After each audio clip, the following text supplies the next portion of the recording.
Welcome to the only daily podcast focusing on compliance news of the day. Each morning, start your day with a cup of coffee and Tom Fox, the voice of compliance, to hear about 4 of the top compliance, corruption, or leadership stories you will need to start your day.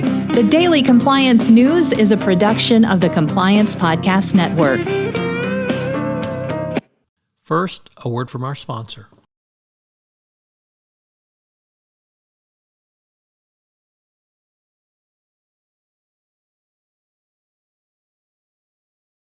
The Daily Compliance News for August 18, 2022, the More KPMG Woes edition.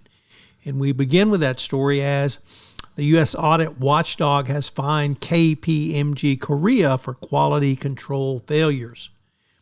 The Public Company Accounting Oversight Board, or the PCAOB, fined KPMG's Korean unit $350,000 for failing to set up adequate quality controls to prevent improper changes to work papers. The fine was the latest enforcement action against a non-U.S. member of the Big Four. The targeted unit was also ordered to approve its quality control systems. 2 individual fines were levied against KPMG partner and a director. The former employees were also charged with improperly altering work papers. So KPMG, more bad news. Next up from the BBC, Adam Newman has alleged or apparently gotten some funding for a new venture and is poised for a comeback.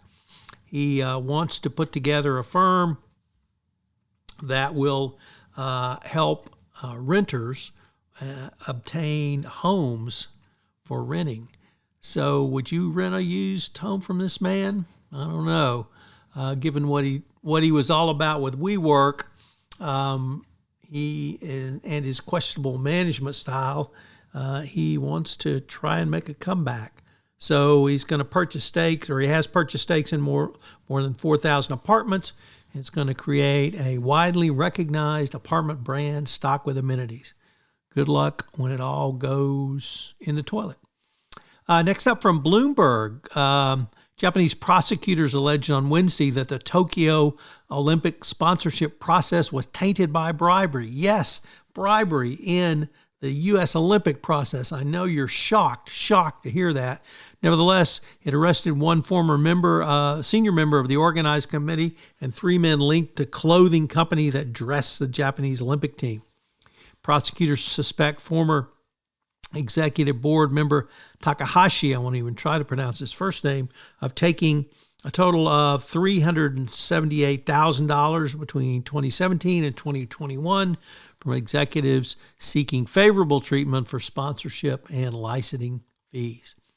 And our final story today comes to us from the OCCRP, that stands for the Organized Crime and Corruption Reporting Project, which tells us that corrupt cash that was stolen by a corrupt former government official in Uzbekistan, Gulnara Karimova, is going back to Uzbekistan to fund charity projects and other good works in the country. So a bit of restitution there.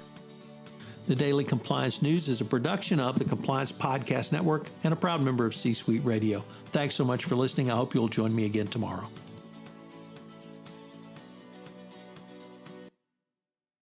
This podcast is a part of the C-Suite Radio Network.